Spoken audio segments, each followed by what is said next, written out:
I think it's high time we finish these recaps, don't you think, Kevin, with your hole in your head? Yes, I agree. Just like last week, it is our average opinion, and as always, it is time to get average.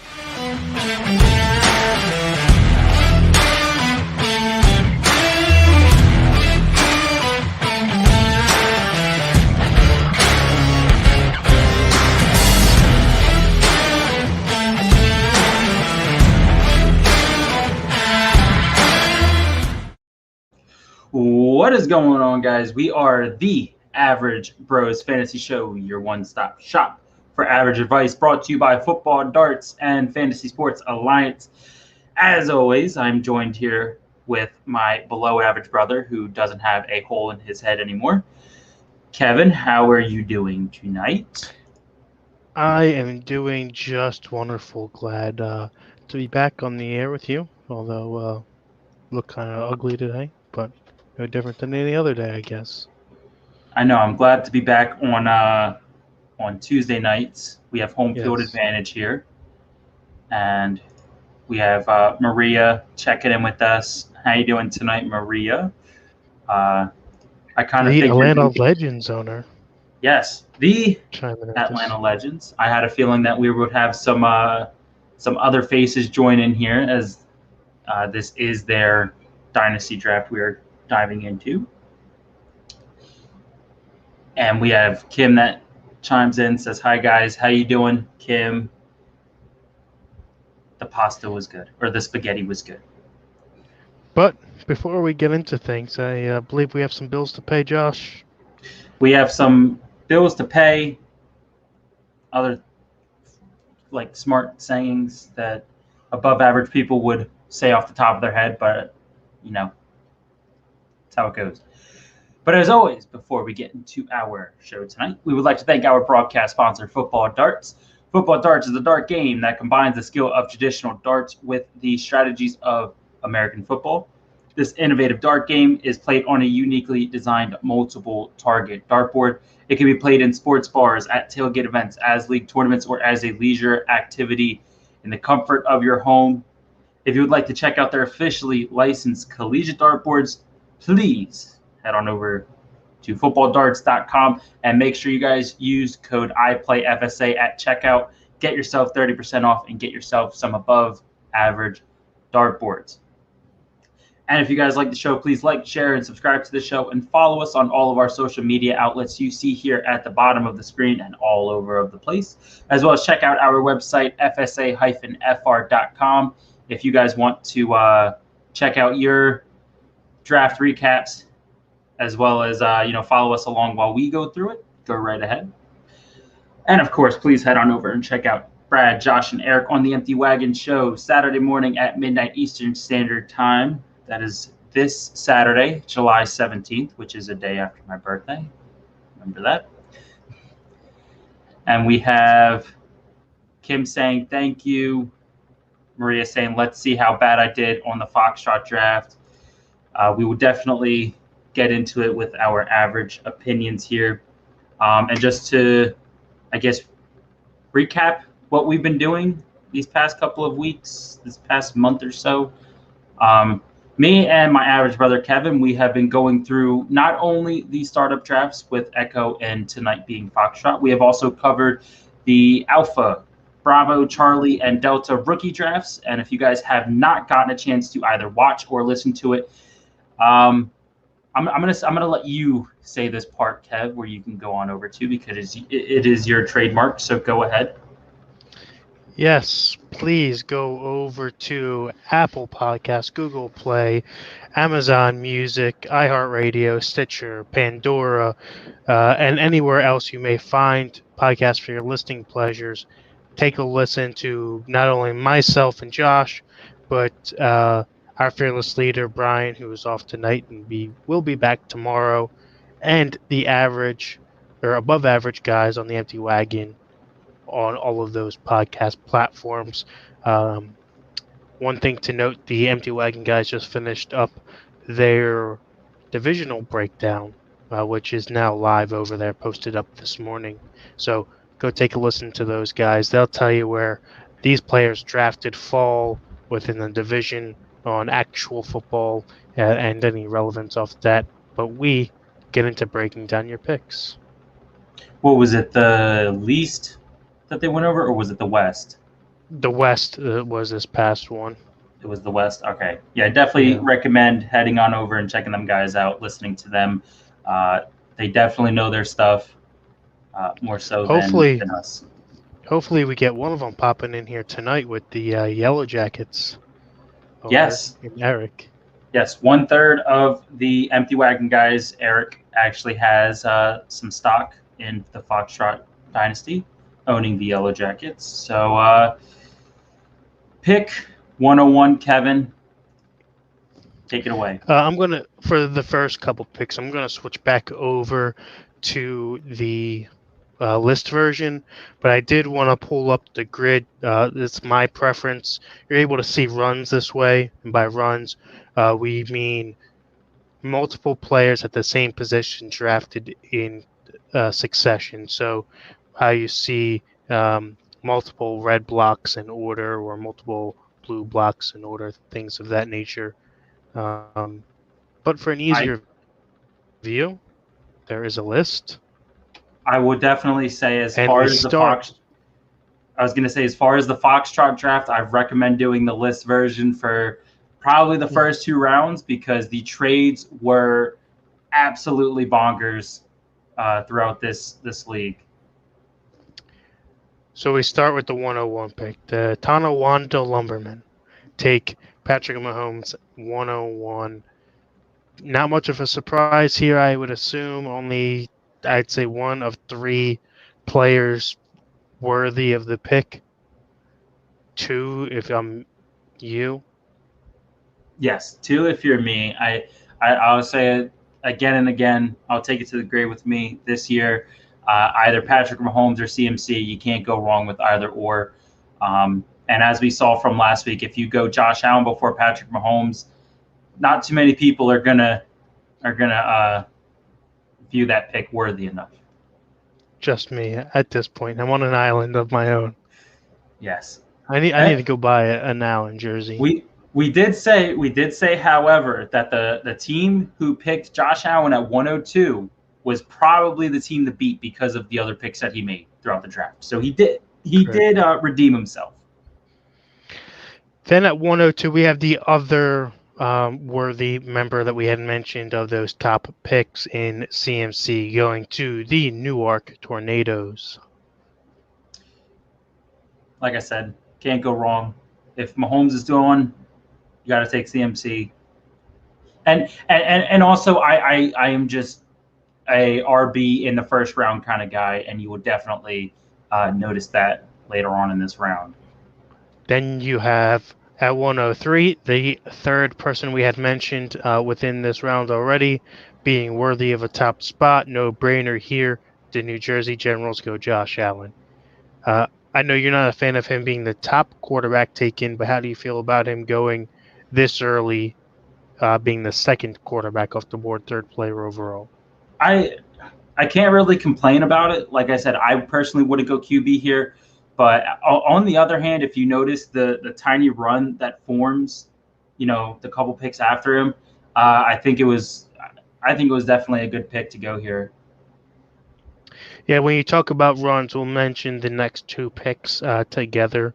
So first you see Mahomes being the first quarterback taken, and then all together 103 through 5, Allen, Murray, then Lamar Jackson. In that order, going to the Philadelphia Bell, then the Oorang Indians. How do you feel about that order? Murray, I can understand, but I actually do believe, if my memory isn't failing me, I do believe the Bell ended up trading Murray in a and Brett does chime in and says that he did trade Murray. I believe it was in some sort of a trade where he got Dak. Oh my God. Why would you do that? He already knew it. He didn't have to say it. Oh my God. I don't exactly know. That makes my stomach turn. I don't know what else was in the trade. We can definitely look it up if we have the time to do so. So I like the Murray pick, even though he was traded at this point. The Lamar Jackson pick, that's kind of a toss-up. I feel like you could have either went running back or I maybe Yeah, I would have even a sat on him. quarterback. I would have went running back here at 105 personally. I mean, like we said, that runs do in when you talk about a redraft or a snake draft, I should say, where you're picking based on pick and round and not value like in an auction, you do see runs that happen. So I do understand kind of probably jumping the gun a little bit to take a quarterback, watching a bunch go off the board, and it doesn't look like they had traded up into the round to get a second pick. So I see where they're coming from taking Lamar, but I feel like if you missed out on those first three, then you might as well go running back here for the value. Yeah, I think Lamar is definitely. I think after Mahomes, Allen, and Murray, you might as well just save it for maybe the second round or third round to pick up a QB.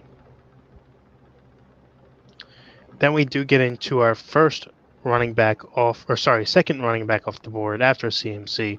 106, the Maryland Maniacs take Dalvin Cook, who I know that you're pretty high on. Yeah, I definitely like this pick. Um, I would say probably you're right along with the rankings that they have him at. I think he's a second running back. Clear cut. Now you would prefer him over Kamara then? Is that safe to say? Didn't we have this conversation last week? Yes, we did. I just want you to say it again. At 106, Dalvin Cook's still there. I'm taking Dalvin Cook. Okay. That's all I wanted to say. And Brett does let us know what he did trade for. And was this post draft, I assume, not during it for some odd reason? Brett asking for a friend. He says his trade was Kyler Murray and Damian Harris Yeah, for Dak, Claypool, and Hines. you're talking about post NFL draft or post like after this draft was done? After this draft was done, I know it was post NFL Oh, draft. yeah. Yeah, yeah. Post He said draft, I know draft that. after. Yeah. Okay. Kyler and Damian Harris. So I think I have Damian Harris over Hines and Kyler over Dak, obviously. I mean, Hines is playing behind Jonathan Taylor, so how much time is he really going to see? Damian Harris is really supposed to be the one there. The reports coming out of camp are that Sony Michel may be traded before the start of the season, if not before the deadline. And Claypool, I think he's a bust personally, boom bust guy. I think he had the one good week and people want to go in on him. I know that he's young, so being a dynasty could be hopeful there. But overall, Brett, you lost that trade, bud. Yeah, I think Can't win it's them all. all. I mean, yeah, you can't win them all. I'm just saying this one didn't go your way. Yeah, I think as far as the trade, Kyler and Dak can go either way. I would have preferred Murray because I think you're going to get the same output with Murray. It's just with Murray, he has the upside for age. He's younger than him. Damian Harris, the only comparison is Claypool with him. I think Hines is just the gimme for that trade. Yeah, especially knowing that they have all three running backs there. They have the one that I'm blanking on. Hines, Mack, and Taylor. Mack, yeah, Marlon Mack, they brought back as well. Yes. He says, it's okay, I know your opinion on Dak. I mean, it should be your opinion on Dak as well. I'm pretty sure that you're a Eagles fan, so don't know why I you mean, like him so much. But don't get that's me okay. don't get me wrong. When Dak did play, he did have solid games, and for me, he's just streaky. I get that he had solid games, but he's streaky. I think what helps Dak out is just the fact that their defense is terrible, so they have to go pretty much air attack. Right. They're always going to be putting up at least 30, 40 points. Chris chiming in saying he thinks it's a pretty even trade. And he says, gotta separate who you cheer for and fantasy. This is very true. I cheer for Josh Allen in fantasy. As everybody knows, it's been made well aware, but I am a Patriots fan, so I do get you, Brett. Just making sure you kick rocks is all. Don't worry, pal. And Chris says he does prefer Kyler, hates the running back situation in New England, as most do. And Claypool, like Kevin said, he'll be an all or nothing, and it will be hard to decide when to play him. Very true, Chris. Yeah. But next running back at 107, the Oklahoma City Yard Dogs, Derrick Henry. I think a little too high. I think that there's some other names there that would have been better off. And my issue is there. I just don't know how replicable last year is. 2,000 yards rushing, back-to-back seasons. I mean, and I don't think it's ever been done. But, you know, if there's somebody to do it, it might be him. But especially when, obviously, this was before the Julio trade. You didn't know that you were bringing in an offensive weapon like Julio. But that does kind of hurt you now after the fact. I would personally try to sell him, but I give the pick a C. Well, I personally don't like it. You know, Saquon, Jonathan Taylor, Alvin Kamara, those three right there easily would have taken before Henry. I'm just not too high on the pick. I'm on the same chain with you. I just don't think he can replicate what he did last season. I do have to give you a little round of applause there, but as we get to our next pick, 108, the New York Sentinels, owned by yours truly. They let Saquon fall to you at 108. I think that's a no-brainer. I think that's the best available. I think that he comes back and has a phenomenal year. I think he bounces back from the injury. I believe he will end up winning the Alex Smith Comeback Player of the Year award. Oh my goodness! So, kudos to you. I have it in my script, and I will say it here. I won't rank my team at all. I like what I have here. I like what felt to me.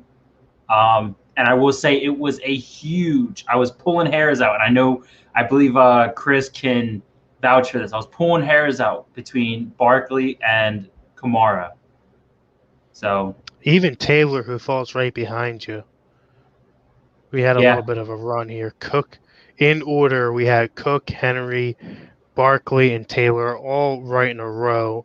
Jonathan Taylor goes 109 to the Frankfurt Yellow Jackets, and their owner, Eric, from the Empty Wagon. Good pick here. Can't go wrong, I believe. Good pick. It all just depends on how you value Kamara this season. Like, is he going to put up the same amount of numbers that he did last season with Breeze being gone now? If you value him to do those same numbers, then some would say that Kamara should have been the pick here. But I know personally, I believe Eric told me himself that he was drafting far into the dynasty aspect of it, taking age as a huge value. Yeah, that is something that we do have to keep in mind, right? Unlike a typical redraft where you get a new team every year, you can make mistakes and fudge up a little bit and make it all better in the next year. Dynasty, you're kind of stuck with your problems. So taking a young guy, no injury history on the NFL level anyway, you come in off of a great season prior, not even listed as a starter, you take over a job for two people hurt, bodes really well in this setting. So I can definitely see where it went here, why he went in this direction here, I should say. Yeah. Next off the board at 110, the New Jersey Generals take Justin Herbert. You're a big fan of Herbert. What do you think about the pick? Too early? Because, I mean, there was the big run of QBs at the beginning, and or do you not Do you not like the pick more so because he already took Allen? No. I actually think that it's a great pairing. I mean, it's a super flex, so both of them are going to get the start. My only thing is I'm curious, and I'm looking right now here. I'm actually going to say I like the pick. I like it because his next pick is at 310. Herbert is not lasting that long, so I think this is 110% get your guy. If you want Herbert, you know darn well he ain't lasting until 310. And Chris says, oh, yeah, for sure. I just take age there personally. I think just in general, he's going back and forth with Brett. But overall, yes, we know that age does bode well. So when we're talking about all these picks, it goes into consideration. Herbert coming into the second year, obviously, age is there, skill is there. Won a starting job, kind of, with the help of a doctor. And then ends up getting Offensive Rookie of the Year. Exactly. Then we do come right back around to you actually traded into this spot. No, sorry. This was your pick originally. You had traded up into the first pick, right? Yes, I traded At 111. I traded my 202 and my 302 for the 108 and the 408, I believe. And this was with Okay. Brett. So you do end up getting your guy here. Anyway, 111 taking Alvin Kamara. I think this is a great pick. Solid pairing. You end up getting Alvin Kamara next to Saquon Barkley. A great 1-2 punch. Obviously, we know that running backs usually are the go-to in these early rounds anyway. So nice job here, especially after seeing the quarterbacks off the board. No one really worth taking there, and no receivers yet. So we know Yeah, it's a receiver deep class. I was super surprised seeing Kamara fall to 111. Like I said, after the previous drafts I've had in recent years and stuff, I've been burned way too many times taking receiver and QB in the first round. So I tried my hand at running back in the first, and I think it paid off like crazy. And I didn't go wide receiver here because wide receivers are just ridiculously deep, and I knew I could get a wide receiver one later on in the draft, and no tight end because that's ludicrous to take a tight end in the first round. I don't think it is, but that's the only reason I'm saying it. I'm only saying that because I know you would. Then we get down to the Orlando Renegades with back-to-back picks, taking Joe Burrow at 112 and then 201 Dak Prescott. The Burrow pick I like. Dak I like here as well. Waiting this long out of the first, you're talking about the 1, 2, 3, 4, 5, 6, 7th quarterback. Seventh quarterback taken, so I'm okay with that personally. Even better now that I know that he traded him to get Kyler and pretty much robbed Brett. But I was okay with this pick overall. Yeah, I think at the time of the draft, it's a little bit shaky. You have two QBs coming off of injuries for like season-ending injuries, so that's the only downside I have to these picks. But I do give them huge kudos for trading Dak and getting Murray on the team. So just in case anything does happen to Burrow and he falls into the riddled with injuries category, you got somebody else. How do you feel about this next pick here, 202? We talk about rookies and younger players in the dynasty setting. You get one here in Trevor Lawrence going to the Bay Area Sea Lions.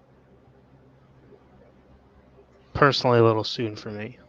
Way too soon. If I'm going to say it last week with, I believe Lawrence went at 201 in Echo, I am definitely going to say it this week. Way too early to take the rookie here. Not necessarily going to say you should have went for another QB here, but I definitely think you could have gotten something better with this pick. It just really seems like a go get your guy type of deal. Chris back with us and agrees with both of us and says way too high for T-Law. Agreed, Chris. Could definitely have waited on that one, especially with my rule of thumb being third round value on quarterbacks. But so his next pick is 309. So it was pretty much a toss up. If actually, I don't think Trevor Lawrence would have lasted this long, to be honest, until 309. I mean, I at least would have given it the shot to do it. Brett says that the Sea Lions is a very young team to take a look at it. I believe that you have the rosters. He says that he knew what he was building early on, going age heavy, being all younger, rookie, second-year type guys. If you look at his first three picks, he has Trevor Lawrence, rookie, DeAndre Swift, second-year guy, and Cam Akers, I believe second-year guy. Yeah, second-year guy. Well, yeah, rookie, second-year guy, CD Lamb, second year, Jamar Chase, Zach Wilson. Up until the the 8th round, the oldest guy on his team is Kareem Hunt. Yeah, so I would definitely chalk it up as a he's drafting for age kind of thing. So I will give a little leeway for his picks. I know I'm more of a in-betweener kind of guy. Like, yes, I look at the age, but I want to at least make a push for playoffs this year. But everybody has their own strategies. But with that being said, get to our first receiver off the board with the Atlanta Legends. 203 goes Tyreek Hill. I know you have a few choice words with this one here.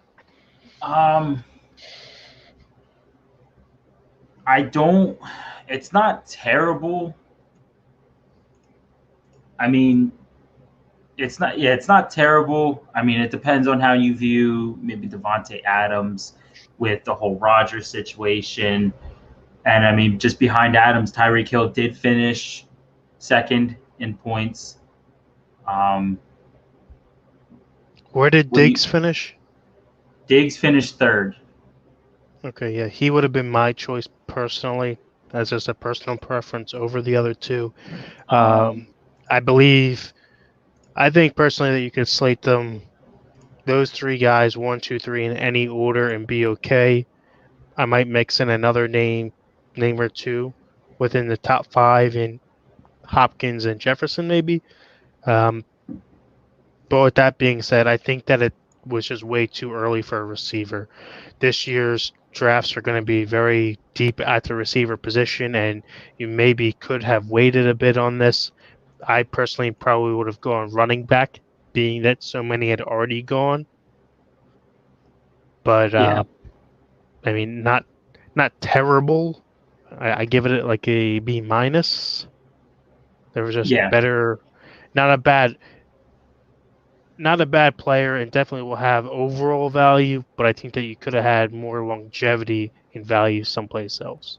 You could have replaced the value in receiver someplace else. Yeah, and that's pretty much why I said that I wasn't taking a receiver as early as the first round, because I just knew that receivers were ridiculously deep this season. Then we get to 204, Frankfurt Yellow Jackets with their second pick off the board, taking Justin Fields. Whew. I believe this is the second time we've talked about this, taking Fields so early, even earlier than before, especially A, not being a starter, and B, with so much other value there. Obviously an age thing, probably a personal preference to Fields down the line, but this definitely would have fallen to his 304. Even further back, I believe. I have to agree. I I think, and like I said, I know 100% that that Eric was drafting for age, so I will try and give a little leeway. Um, but yeah, I think he could have went somewhere else. Maybe even take DeAndre Swift here at this point, just because of how the running backs are going, and then take Fields at, would you say his next pick was a 304? Yeah. I probably would have went that route maybe. Um, I don't know. I don't have too much to say on the pick. Then we get to another quarterback off the board. The Newark Tornadoes at 205 take Tom Brady. Definitely not an age pick here. And that's why I'm going to say probably, I'd say one of the worst picks of the draft. I think this is way, way, way, way, way too early. I think Brady usually goes around fourth round. I would have to agree. I think that Brady would have fallen a bit. People, especially being dynasty, I think people are really, really not only conscious, but they're trying to focus more so on when will Brady fall off. They're trying to predict that, so people drop him down just for that, trying to think about Father Time catching up to him. But I believe this is the pick, as the chat is chiming in, that this was the pick that was selected by the member no longer associated to the owner of this team. That this was done, then booted. Yes, it was done by the member who is not here no more. However, I don't know how far he got into the draft before he left. Once we get down a level further, I could tell which pick it is based on the times. Because there's one that's going to be like 15 hours. That's where the change was made. Yes. All right, where are we at now? 206. The Oklahoma City Yard Dogs take Aaron Jones, arguably, in some people's minds, the number 2 to 3 running back on the board. I think this definitely was up there as far as stats go last year. So, yeah, I think this was a really good pick. And you got to think, if Rodgers doesn't come back, I think they're going to lean very hard on the run game. I think Jones easily has chance to finish top 12 again, and he finished 6th last year. Okay, so a little lower than what I thought, but he did miss 2 games in the middle of the year. Yes, week 7 and 8 he missed. Yeah. Yeah, so, I think that he easily does top 12, because you got to think of CMC, Zeke, maybe, and Saquon getting their spots back. So I don't think this was I think this is a really good pick. How do you feel about the first tight end coming off the board in the second round, 207 to the Maryland Maniacs? Probably one of only 3 guys we would have taken here. One of the elder picks in this position, Travis Kelce, a little bit up there in age. I think this was a great spot to take him, because I took him. I took him around this spot last season for the Charlie startup. So yeah, I'm not going to complain with Kelce going here. It's a 300+ point guy you're getting here. Now, would you have preferably taken Waller here in this spot? In this spot, I would have rather gone wide receiver here. I feel, if anything, if anything, I think Waller would have fell a little further, and I could have gotten higher value at this spot. The only reason why I bring that up is because I know that the age obviously goes into things, but as the chat does mention, Chris and Brett both bringing it up, that this league is a tight end premium, so you are getting that added bonus at the tight end position by another half of a point on reception. So I personally love it, A+. I think it was the perfect spot to take him.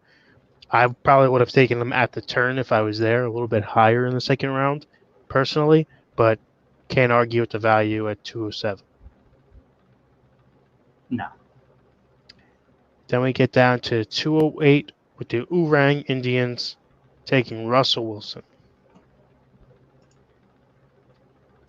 Hold on. I actually have to switch over to grid for this one. Just to Russell Wilson, second pick. It's personally I would have went running back here.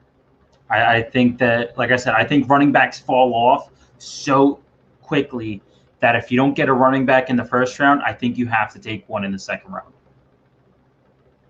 Yeah, so this is the 208 pick we're talking about here. And then quarterbacks taken after him and running backs that are still on the board.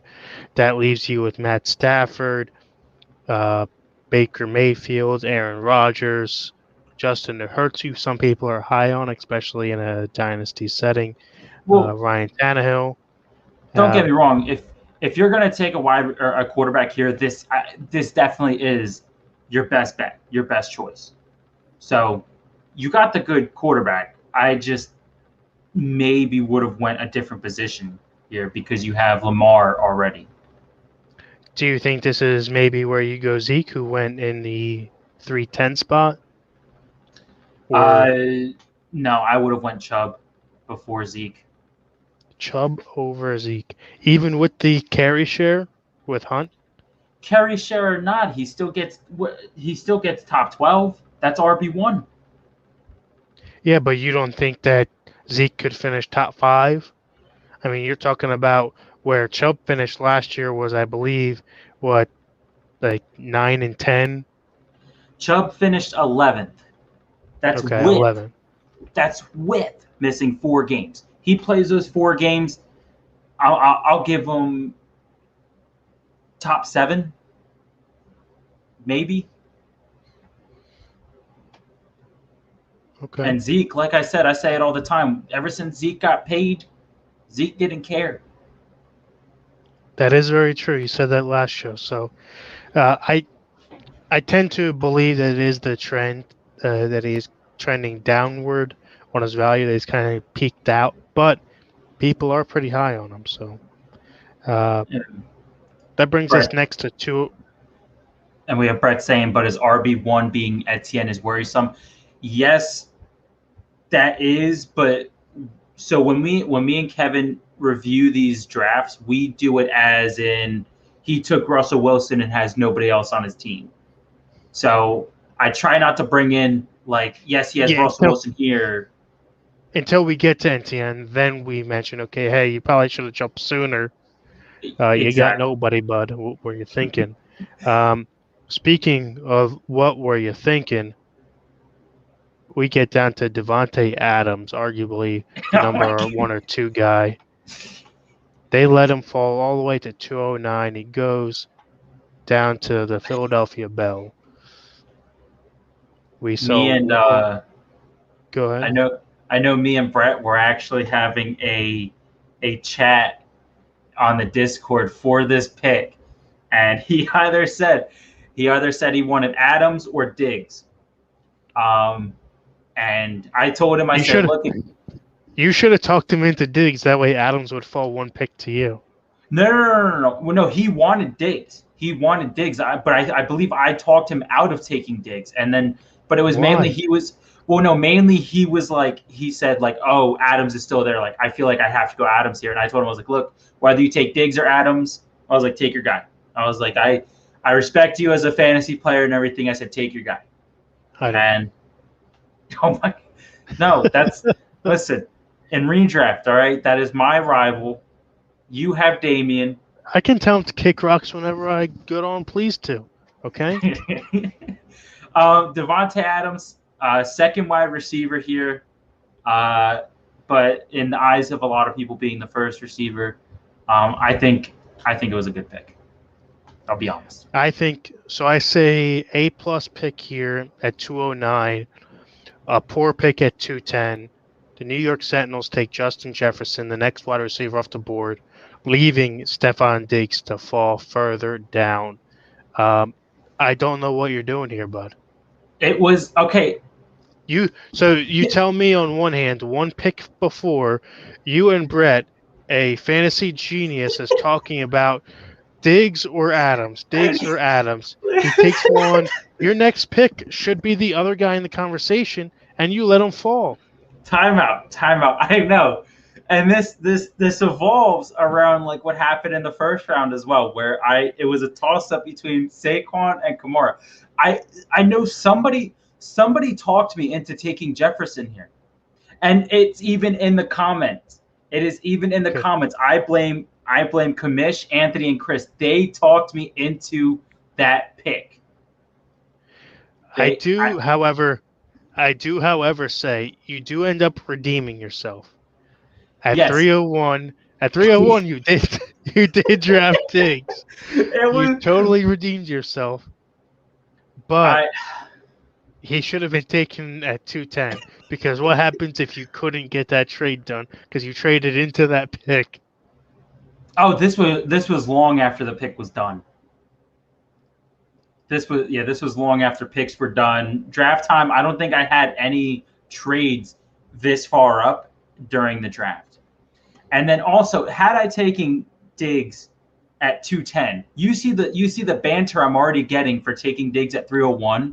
Imagine what it would have been like if I took Diggs at 210. I would have given you a high five. You should give me a high five that I still have him. Well, yes, I think it's great value getting probably a top 2 running back or top 2 receiver all the way down into the third round after having a stud of a receiver, Justin Jefferson, who I believe probably should have won Rookie of the Year if it wasn't a quarterback award, personally. Oh, yeah, we all know that. Record-breaking year and doesn't win Rookie of the Year. Okay, Chris, I'm going to need you to put whatever you're smoking down, bud. He says Jefferson and DK were the only options at here for a wide receiver. See, do you not know what's going on in Buffalo?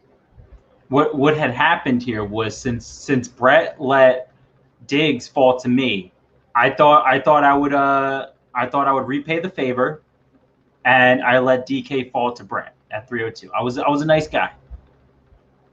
I mean, to be fair, that is only fair. That is only fair.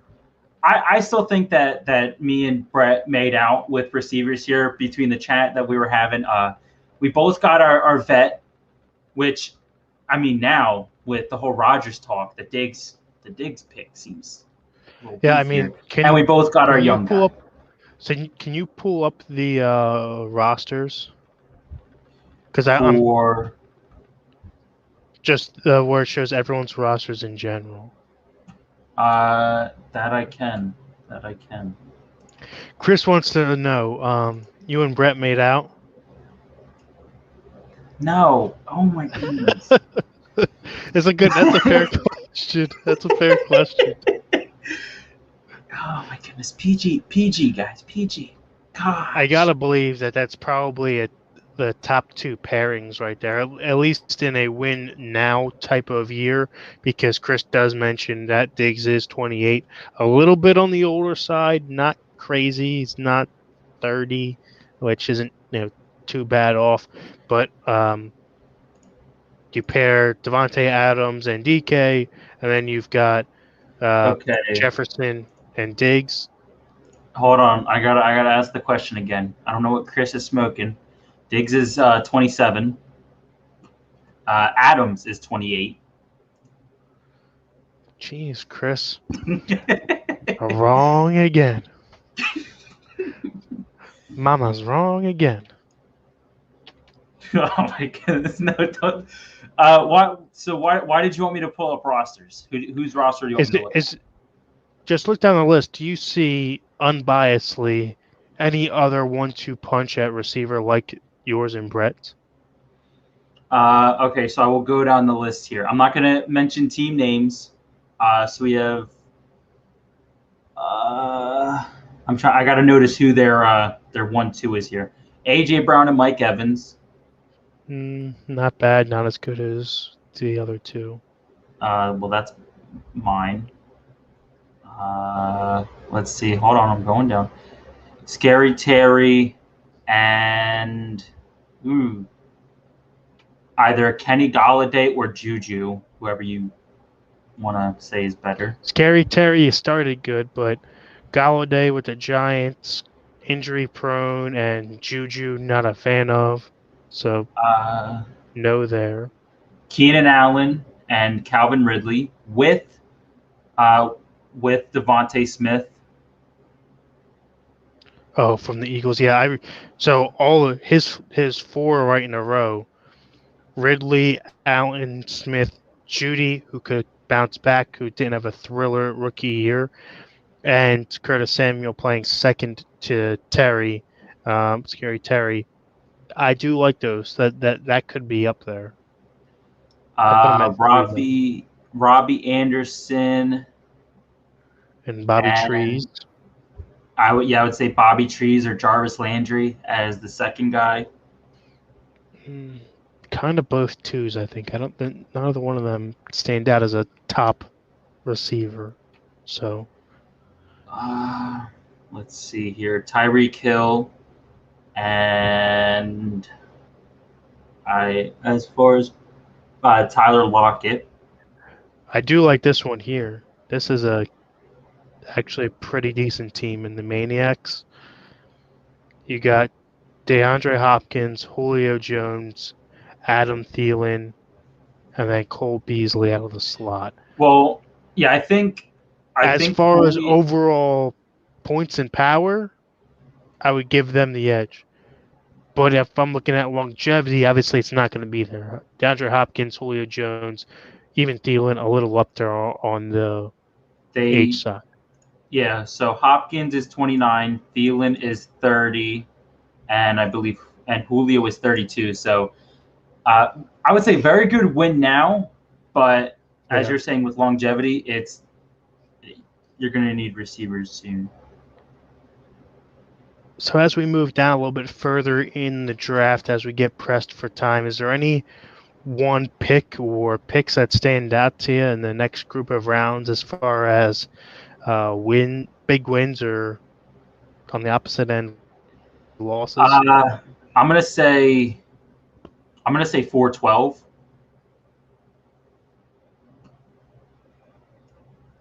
412, we go over to Darren Waller, the third tight end off the board. George Kittle taken at 3.8. I would say even better than that. You take Pitts in the 5th. Oh, you need to get out of here with that Pitts talk. I mean, that's killer value right there, especially long term. He's the 5th tight end off the board, and taken in the 5th round, 5.7. I mean, that's pretty decent value, personally. Okay, we have Is that Chris Brett's, and Brett. Is that Brett? Of course it's Brett's team. He says that it also might be biased. It is his team. And then I do believe this is a pick worth mentioning is Deshaun Watson going at 7.05 to Brett's team, which I did tell him if he didn't take Watson, I was jumping on him. And what you picked right after him, right? Or I don't. After him? Yeah, I think it was close. I picked 1, 2, 3, 4 picks after him, which I ended up taking Kirk Cousins with. Okay. One pick I do like here, the top receiver out of the 49ers, slated to be Brandon Ayuk. And he goes as the 22nd receiver off the board, 7-1. That's a pretty decent pick. I think it's a good pick. Um, he didn't do terrible last season. No, and you got to figure also the changeup at quarterback wise goes. You get another year, hopefully a steady quarterback. Yeah, I think He was that's what I he would was a be. rookie last year, right? Yeah, he was a rookie last season, and then with Jimmy G constantly going down, the Yeah. legend himself, Nicky Mullins, could only do so much. So I think with an actual starter at QB, it'll bode well for him. Oh, wow, we almost passed your guy up over here. Najee Harris, the 14th running back off the board at the 401 spot. How do you feel there? Good pick. Good pick. I think he easily could be top 12. Brett, says that Sutton in the 8th if he returns to form.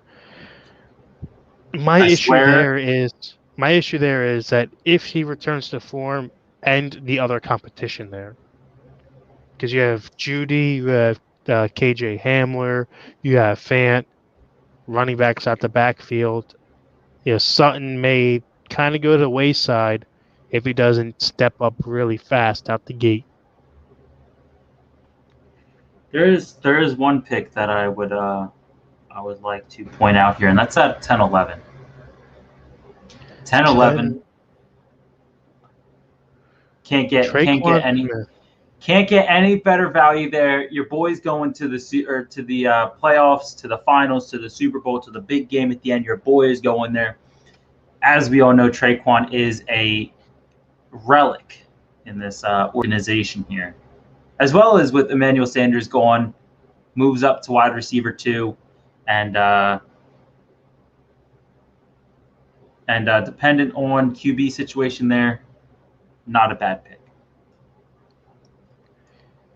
Chris goes, Hamler isn't there, right? He was about to be traded and then for injury away for the team, so got sacked off. No. He's still there. Like KJ Hamler is, And Brett does confirm it. I believe he's still yeah. there. Lots of competition. I just wanted to get my pick out there. Just say that I'm going to the finals. Do you have Moving on. any other picks out there? One pick I really do like, 13-8, the 19th tight end off the board. Pat Fryermuth, rookie, supposed to be the best value at rookie coming out of this year's draft behind what some would call overrated Kyle Pitts. You drop down to the next tight end in the draft, going all the way down in the 13th round. We do know that Pittsburgh likes to use their tight ends, especially in the quick dump off when Big Ben can't stand upright on his half of a knee. So good value here, in my opinion.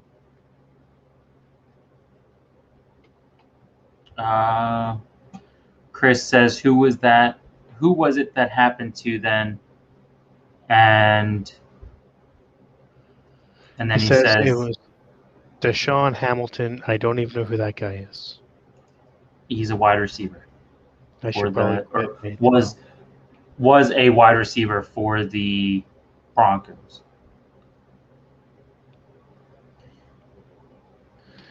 Just going down the list here, taking a look some of the later Okay. picks. I have a question for one of my picks for you, as well as maybe Chris and Brett to take a peek at, and that would be 14-11. Devin Singletary. Isn't he slated as their RB1? Devin Singletary. Well, they have Moss. He may be their one. Yeah, but I believe it's 50-50, but Chris does chime in and say, yes, that could be a huge steal. The 46th running back off the board, 14-11, Devin Singletary. I mean, it could be. The issue is they don't run that's too heavy. that's the problem that I have with it, and I think that's easily why he fell so far. And then as Chris and Brett are chiming in, saying that Zach Moss will probably be RB1, or at least he'll have some type of thorn in the side of Singletary. But I mean, as far as longevity wise, he's only 23. So if Buffalo can pick up their running game, So here's a real steal in the draft. Taysom Hill going as the 38th quarterback off the board in the 16th round. I'm just going to say right off the bat, this whole board is going to just go up in flames if Taysom Hill ends up getting the start. And you get a starting quarterback in the 16th round. I would just have to give you a nice little golf clap.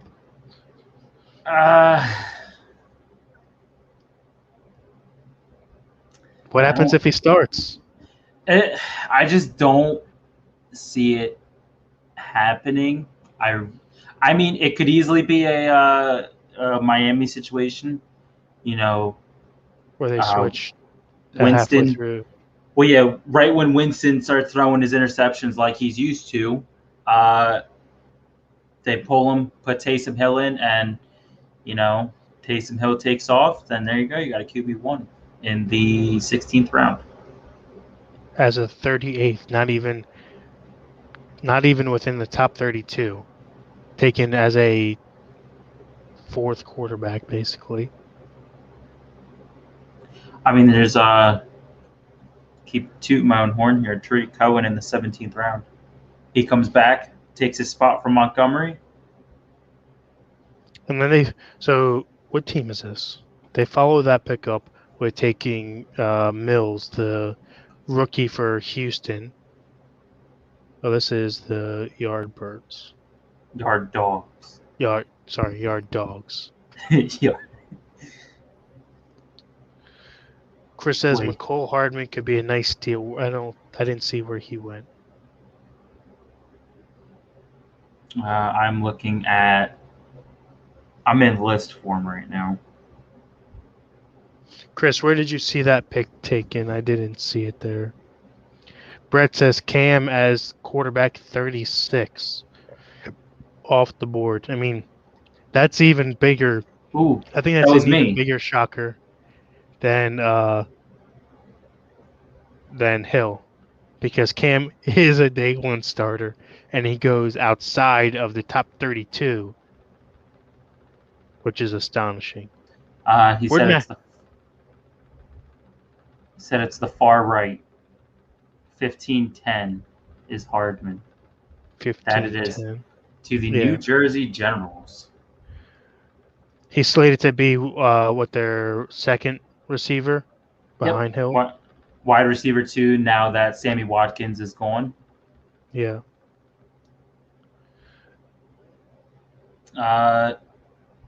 It's not a terrible accusation to say he could be a good steal. I think he could be.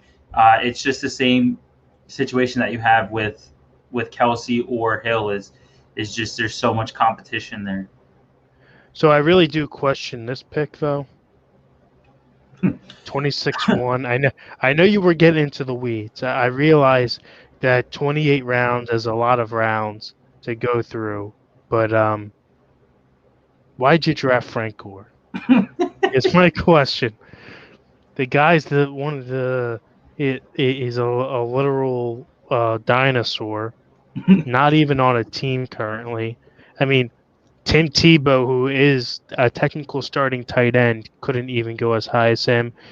Although, Chris, I will say, he says Blake Bortles going in 28-3. That's not a bad pick now because he's slated to be the starter if Rodgers holds out. He did get traded after this draft to the Packers, so that could be a definite steal. The 56th starting quarterback and could be a starter. I mean, that's really just a cut pick for me. If he doesn't end up a starter, you just cut him and you pick up some other Joe Schmo off of first come, first serve. But Frank Gore, really? I was trying to 28 go down overall. and Oh, so he was not technically their starter, Chris. Talking about Fulgrim, he came in off the practice squad to fill in for injuries. I believe he will make the active roster this year, but you still have Rager and Smith ahead of him. JJ Arthega-Whiteside is supposed to be cut. He may not make the team. So so Fulgrim could come in as the 3, 4, 4, 5 guy, maybe. so So I have a quick question before we start to wrap things up here. Uh, from with the date that the draft was going on compared to Le'Veon Bell, when did he get cut? Do you know? I don't remember. Do you have a roundabout if it was after the draft or before it? I don't think he got cut. I thought he just didn't get signed. I thought it was a Oh, 1-year deal. I mean, that's what it could be. Honestly, I could be wrong. But I just wanted to mention that the same guy who took Frank Gore also took Le'Veon Bell at 23-12. Oh, I see that now. Well, like I said, however, if Bell was on a team at the time of the draft, then can't really fault that that pick. Well, that about wraps it up. I know that we're pressed for time here. If you do have a team in the Foxtrot League and you want us to review any of your picks, feel free to please either send myself or my average brother Josh a message on our Discord, and we'll be happy to look over your team and different picks. But that will wrap it up. Yeah, I was gonna say real quick before we wrap it up. I know we did it at the end of last week's show, so I think it's only fair we do it here. Who do you think? I will ask you. I won't give you my input because we already know what my input's going to be. Who do you personally think is going to be the team to watch here, the team to beat? Oh.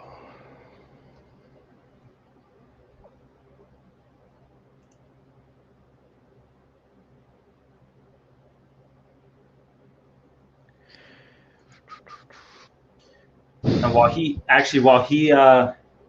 makes his decision, I would like to mention also on this page, if you guys are on this page with us, or if you guys decide to look at it after the fact, you guys can head over to the little recap tab up there where it says display and then list grid and then recap, and you guys can check out your own evaluations that you were given per MFL. I believe Kevin told me before the show, so you guys can see where your team is ranked for this season based on their rankings. I definitely recommend checking that out. Based on the draft and the draft alone, I have to go with the Bell, followed second with the Sentinels. If I'm going to go based on their current teams, the Bell does drop down for me. Obviously, I would have liked them to keep Murray personally, but I do have to say off the bat, I think the Bell is going to be tough to beat. The Maniacs as well are up there. I think they've got great value top to bottom. Julio Hopkins is a great 1-2 punch, as I mentioned. Travis Kelce, great value out of the second. So any one of those three teams in any order would be my picks. Well, I appreciate the confidence there in my team. Let's hope that we can get something rolling here.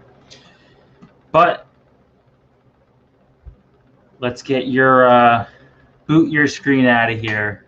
Let's get both of us out of here for the night. Scroll down my list here. Why'd you just make it me? Oh my god. Okay, fine. I'm on the big screen here.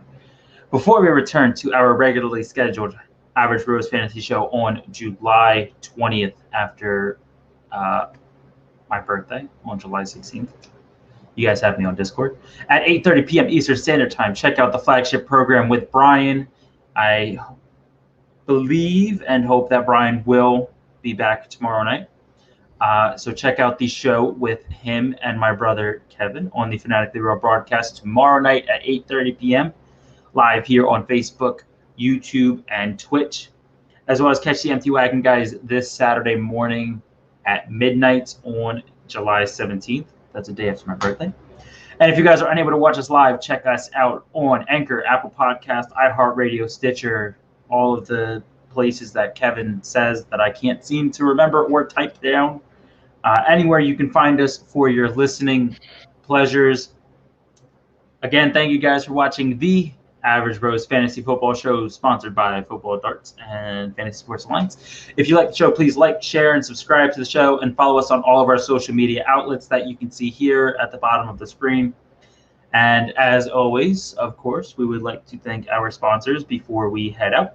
QB54, Monkey Knife Fight, Nature Coast Tailgating, Cranky Veteran Candle Company, Shell and Mel's Boutique, Finger Lake Mercantile, Southern Sirens Sugar Scrub, Redwood Durables, and of course the Recasts, who are the official music of FSA. Kevin, do you have any final words? I do not. Although do want to mention, Brett says that that's me saying the Bell is a top team is the nicest thing I've ever said. That's probably true, and now I regret it. Thanks for ruining a good thing. I was waiting for you to say, like, he said that's the nicest thing you ever said to him. And to that, I say kick rocks. Something along the lines of that. I think that just goes without being said. I mean, he can kick rocks with no socks whenever he feels like it, but I think it's just a known thing. That might hurt, though. That man is massive. He's probably got huge feet. That's a lot of rocks. I don't know. I still think Legos is probably worse. Walking on a field of Legos? Yeah, that's got to be painful. Walking on Legos, no socks, that's got to be brutal. I just wanted to mention, though, look at, like, around my eyes. I have the full-on raccoon going. I don't know why now was a time that you thought that needed to be brought up. Well, this is like the after hours for the show. So, we just kind of say whatever, We don't say whatever. We say goodnight. Yeah, you know what? Kevin, Brett, and saying it for Kevin to Damien, everybody kick rocks, walk on Legos, stay average.